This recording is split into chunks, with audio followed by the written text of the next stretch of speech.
Hello again from my side. First, a few words about my person. So my name is Stefan Forstner. I'm the Humus project manager here at the Ecoregion Kaindorf.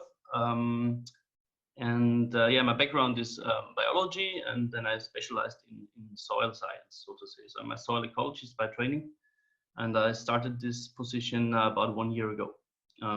Yeah. So what is the Humus program? What we've been doing here, well, I have to go back. First of all, I try to locate myself and yourself a little bit on the map. So I know from Erling that he's sitting in Copenhagen right now, but a lot of you are not. So I just made a little snapshot here where we are. So we are on the bottom right of this map in the southeast of Austria. Yeah, the shape of Austria comes again here. So the beautiful schnitzel form of Austria, and then we have the 9 federal states of Austria, and we are located in Styria. This is the red one you see here. And again, if we zoom in Styria, you see that we are sitting right in the east of Styria. So as Erling said, Hungary is not far away from us, and yeah, we're the Ecoregion is a small, well, it's a kind of association of former 6 municipalities. Right now we have 3 municipalities because there have been some kind of changes in the administration here, but we're quite small. So about 6,000 inhabitants, about 8,000 hectares in size, and the overall goal of the Ecoregion Kaindorf, the reason for its existence is to, at the regional level, reach CO2 neutrality. This was kind of the main point of the whole region. And here you see a little picture from above. So we have kind of a mixed landscape. We have a lot of agriculture, of course, also some forestry. But this region is quite rural, so yeah, a little located on the countryside. What was the starting point for the whole Ecoregion? So our Obmann, so to say, Rainer Dunst, in 2007 he read the IPCC report. And I mean, I don't know if you know this exact graph, but the story is quite simple. So we have an unprecedented rise in CO2 emissions, and we have to do something about it. And Rainer had the opinion that we cannot wait for politics to solve this issue, but we have to do something on the regional level. And this is when he and some other people founded the Ecoregion, because they wanted to do something on the regional level. And this all led to the founding convent, which was held in April 2007. So we had a gathering of the whole region, so to say, and the interest was quite large. So a lot of people came, listened to the presentations. We had a kind of a very popular climate scientist from Austria. So this is Helga Kolb. She also worked on the IPCC report, and she introduced the topic of climate change to the local population. And there was, as you can see, we had a packed auditorium, so the people were really interested to hear about the topic and also to do something about it. And from this founding convent, the ecoregion emerged. So the Ecoregion emerged from that. So that it is a kind of a local movement, and also lots of people from the region are involved in the structure of the Ecoregion. So what did they do? They formed 8 working groups. I will show you the topics of the working groups. We also have a board, so it was very important to get the mayors on board, to get the local businesses on board, and also to get the population on board. So right now we have about 560 members of the ecoregion that are local people. We have 27 partner companies, also some partner corporations, restaurants, schools. So this is kind of a regional movement to move towards CO2 neutrality.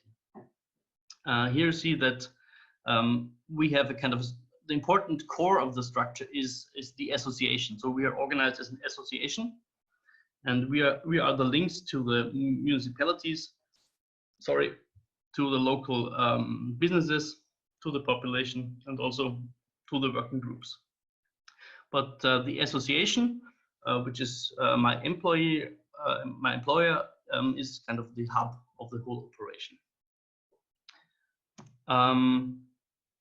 As I said, the overall goal is to move towards CO2 neutrality, and of course you have to cover all the sectors that are out there. So you have to do something about mobility, for example. So we are promoting, the association is promoting kind of e-mobility.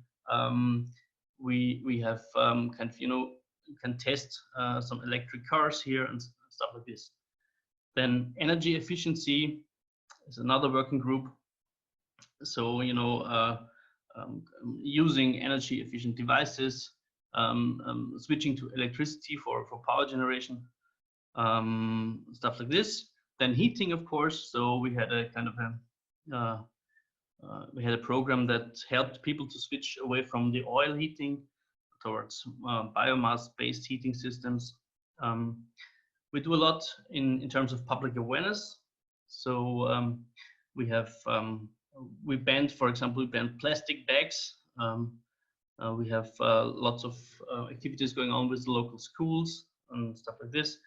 We promote fair trade in the region. We also have kind of a working group concerned with tourism.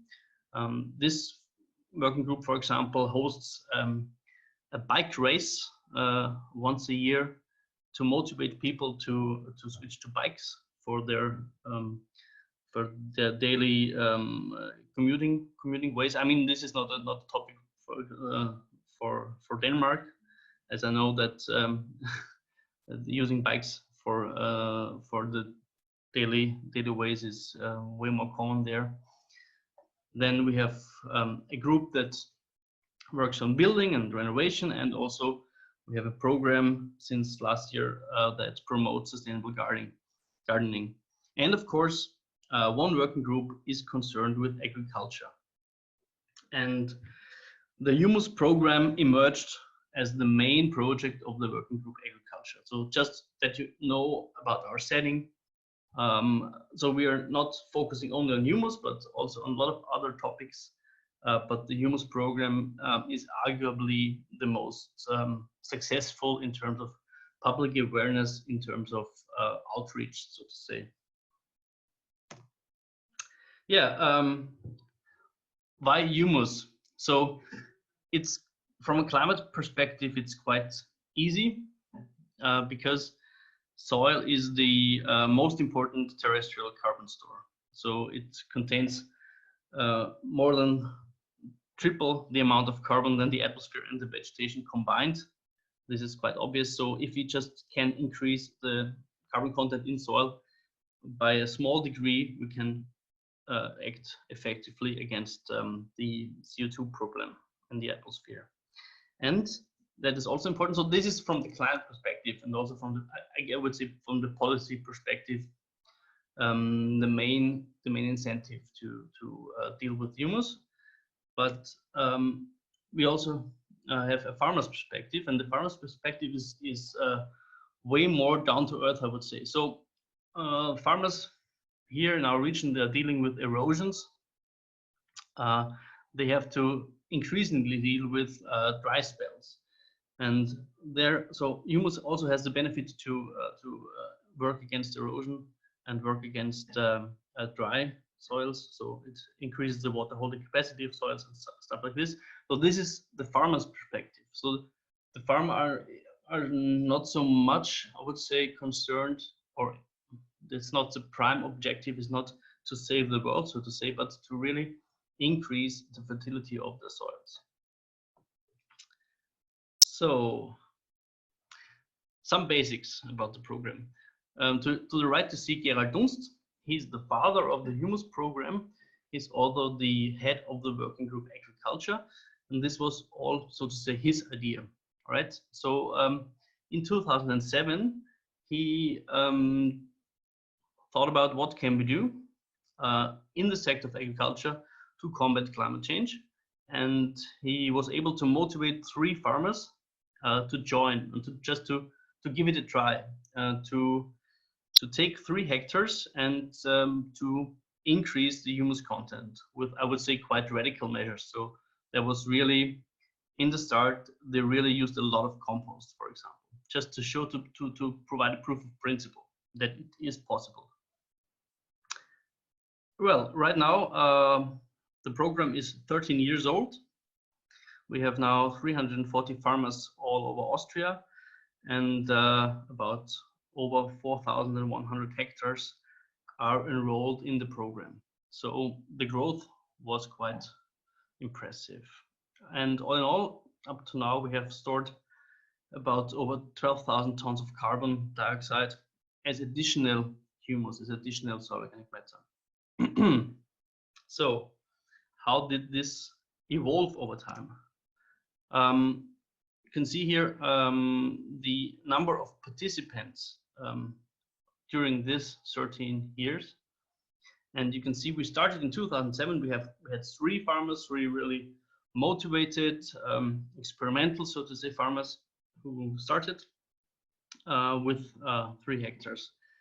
And then there was a kind of a lag phase, so slow growth. And since 2010, basically, we are steadily increasing. We see increasing interests of farmers. Last year, we got 90 new farmers all over Austria to join the program, and are about 340 farmers right now. The same picture emerges for the total area enrolled in the program. So about over 1,100 hectares are enrolled. 4,100 hectares. And as you can see, also from the previous graph, so that development of such a program, it requires some stamina. So there is a long phase where you also have to secure funds. You have to keep the program running. You have to build up the knowledge, and this takes time until it pays off. So it really started, well, paying off, not financially, but in terms of moving forward the program. So it takes about, I would say, 10 years to get the thing really rolling, and we had like 1,000 new, about 1,000 hectares that joined the program this year. Yeah, the same picture is true also for the amount of carbon sequestered. Also, you can see that for the first 5 years, there is no carbon sequestered, right? So you have to start, and then you have to motivate the farmers, and then have this stamina to endure this period. I mean, this depends on how you measure the amount of carbon dioxide that is stored in humus. In our scheme, I will just show it to you in a few minutes. In our scheme, we can only count carbon as sequestered after some time, right? So the farmer has to enroll, then he has to employ some measures, and then only after that we can really measure an increase in humus. But yeah, it's going up steadily, and we're quite happy about this development. Yeah, you remember the schnitzel-like Austria here? We are here. So this is where we are located. But you see that we have all of these 340 farmers. They are located all over Austria. I mean, the topography of Austria is quite decisive for this pattern, because we have the Alps here, and there's not much arable land in the Alps, as you probably know. So this program was also really designed for arable farmers in the beginning, right? So we're having more and more farmers that are dependent on livestock and also what we call Grünlandwirtschaft, right? But the most of our farmers are located in the area of southeast of Austria, all the north and northeast, where we have most of the arable land. Yeah, but this is quite, there we are quite successful. So this is what I would say is the key slide of my whole presentation, because it shows you how the program works. How does it work? So a farmer approaches us and wants to join the program. He can join the program with a field at least 1 hectare in size, up to 5 hectare in size. Then he signs an agreement. In this agreement, he only agrees to pay for the soil sampling and allow us to take the soil sampling. He does not agree on any measures. That's important. So it's a result-based scheme. After he signs this agreement, there is a first soil sampling. We call it start sampling, where we determine the baseline humus levels. And then the farmer has 3 to 7 years, that's kind of flexible, to employ some measures to increase the humus content. After this time, we come again. So we come a second time, we sample a second time, it's called success sampling. And this is the criterion, right? So if the humus content is, the difference in humus content is equal to or larger than 0.3%, then we accept this as a build-up of soil organic matter of humus, right? If this is then proven through the sampling, we can calculate the amount of additional CO2 sequestered, and we also issue some the certificates. And this is the point in time where the farmer receives the first money, right? So only after the second sampling, he receives 2/3 of the success fee, how we call it. 1/3 is kept. Why? Because we want that this additional humus is then maintained for another 5-year period. Only after this 5-year period, we have a third sampling, we call it control. If then the humus content is at the same level of the second sampling, then the farmer also receives the last third of his fee. So this is, I mean, it's, I would say, a straightforward scheme, and it has evolved over time. So, for example, this duration was set to 5 years also, but we then loosened it up a little bit because we found that some farmers need more time to build up the humus, some need less time. So we added a little bit of flexibility here. But this is fixed, right? The second period is fixed with 5 years. Yeah, I have to say a word about soil sampling because, as many of you know, it's quite difficult to really measure a difference in humus content because humus content varies in a field, of course, also with depth. We try to eliminate these sources of variation as good as possible. So what we do is we sample to a fixed depth of 25 centimeters, which is usually the plowing depth. And we take per field, so a field between 1 and 5 hectares, per field we take 25 samples. This is in accordance with the national norms of soil sampling here in Austria.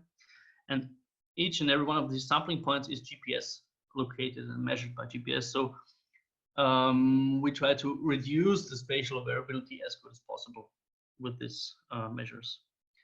Yeah, but then we have standard analysis of soil in our lab in Vienna. We measure carbon, nitrogen, pH, plant available phosphorus and potassium. And we have some options analysis measuring cation exchange capacities and trace elements in the texture. So this is more or less the how it works. It's important to know that the farmer pays for these samplings. So this is not paid for by us, but this is an investment of the farmer in his soil quality. This one sample is quite expensive. So I think this will be also of importance for you guys. So one sampling costs right now 290 euros, right? So 290 here, 290 here, 290 here. This is quite expensive because we have a civil engineer who is doing the sampling for us. He also is measuring the fields. He's also taking the samples, also GPS locating the samples. So and he's doing this by himself. So no truck or no quad or something like this. He's doing this by foot.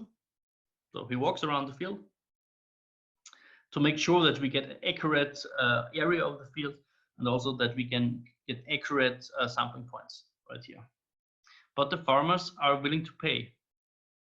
Most of them, yeah, are willing to pay this quite high price.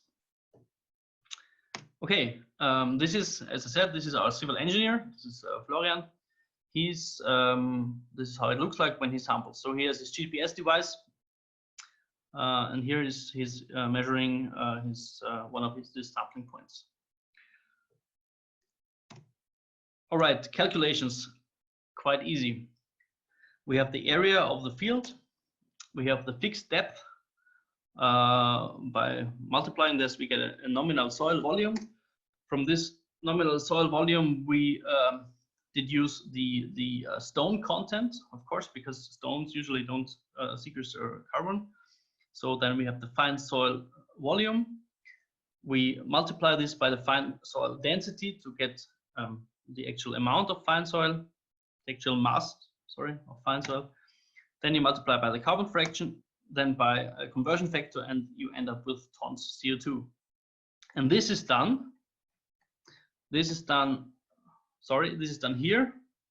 This is done here, and the difference between the first and the second carbon pool, so to say, is then the amount of additional CO2 sequestered. All right. Okay, so this is a procedure. How do now our farmers build up humus? How do they sequester carbon in soil? As I said, we recommend measures. These measures are voluntarily, they are not requirements, but of course we recommend them. So most of these measures you will have heard of. So we have well, we recommend to use a wide crop rotation, of course. First crop rotation at all, because this is for some farmers, it's, well, kind of new, or not new, but they would like to plant maize all the time because it's the best yielding crop here. So we had to move them away from this kind of cultivation, but to include some crop rotation. Of course, we want them to reduce tillage as much as possible. For example, by using direct seed. We want them to keep the ground covered all the time, all year round. We want to use them that they probably use intercrops. That the experiment with mixed cropping, also nurse cropping, is a measure, and of course compost. As I said, so the first trials, they were really centered around compost.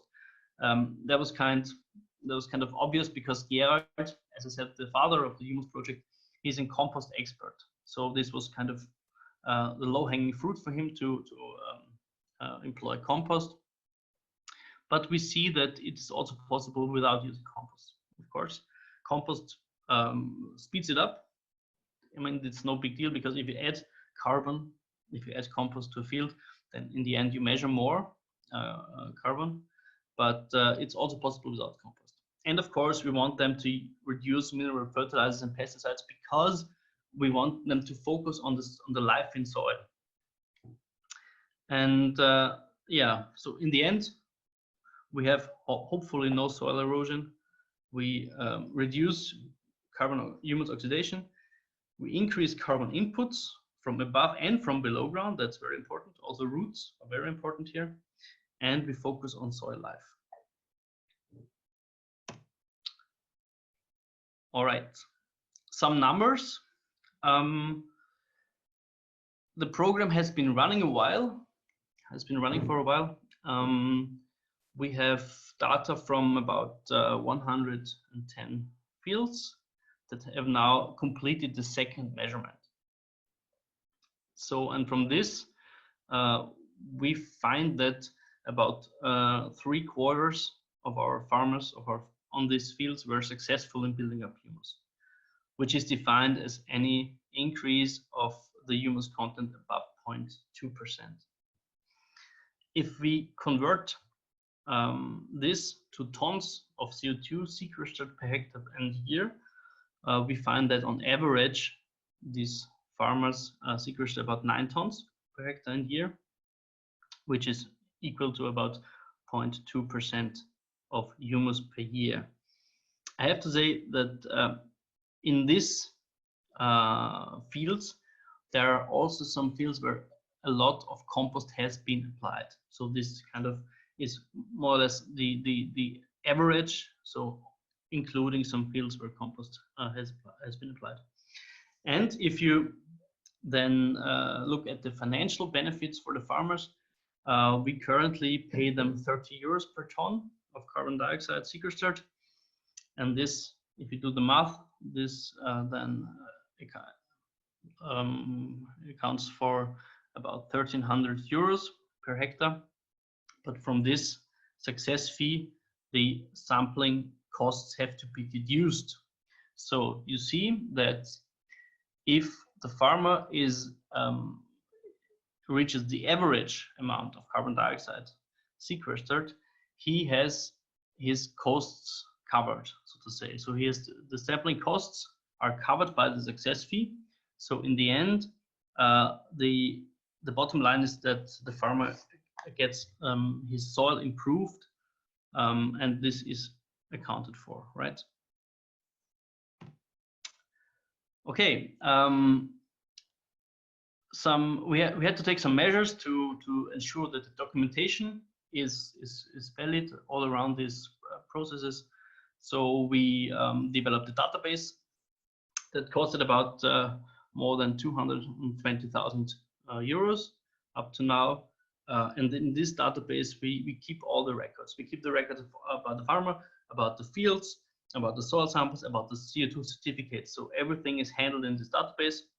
And what is nice thing about this database is that you can see the field, and you can also see how much carbon dioxide is sequestered on this field.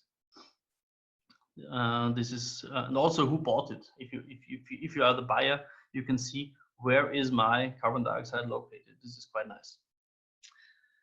Yeah, so very important side is of course the payment.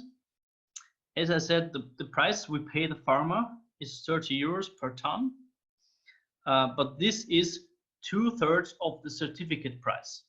So we do not guarantee the farmer a fixed price, but we guarantee him 2/3 of the price of the certificate. So that means 1 ton, if you buy 1 ton of carbon dioxide from us, it costs 45 euros right now. This, of course, can vary with the market. And very important side is who buys this, right? So this is a voluntary. These certificates are voluntary CO2 compensation certificates, and these are bought by partners from small and medium enterprises from the region. Also, we have a large insurance on board. We have a large retailer on board. So these are companies that want to, first they reduce their carbon dioxide footprint, and then the rest they want to compensate for, and they can do it with these humus certificates. All right. What do we do well? What do we do to ensure that our farmers are successful? We have GeoFix, like once a month or twice every 2 months. We have some field days here. You see a direct sawing machine, and we try to, you know, to engage the farmers to share the knowledge and to, well, in the end, be more successful in building up humus. We also have the so-called Humus Academy, so Humus Academy, where this kind of 1 or 2 day courses where they have some theoretical input about intercropping, mixed cropping, application of compost and stuff like this. Started in 2017, also very successful. And we have, of course, a symposium, a yearly symposium in January, the Humus Target, the Humus Days, which have been held, I think, the 14th time right now, and are going to be held in January again. Yeah. And during these Humus Days, the farmers receive the payment checks. This is also, when I started here, I underestimated the importance of this ceremony. So it's really important for the farmers to keep them motivated, that you hand them over a large check, and that this is also documented. So we have our farmers, they are proud, and then they can share their, you know, the picture is passed around in the neighborhood, and everyone is asking, oh, why is he receiving some €1,000 for humus, right? So this is also increasing the interest in the program. And as of now, we have paid out about €370,000 of success fees to our farmers. Right, thank you. That was it. I hope you got an impression about what we do here, and I'm happy to take questions.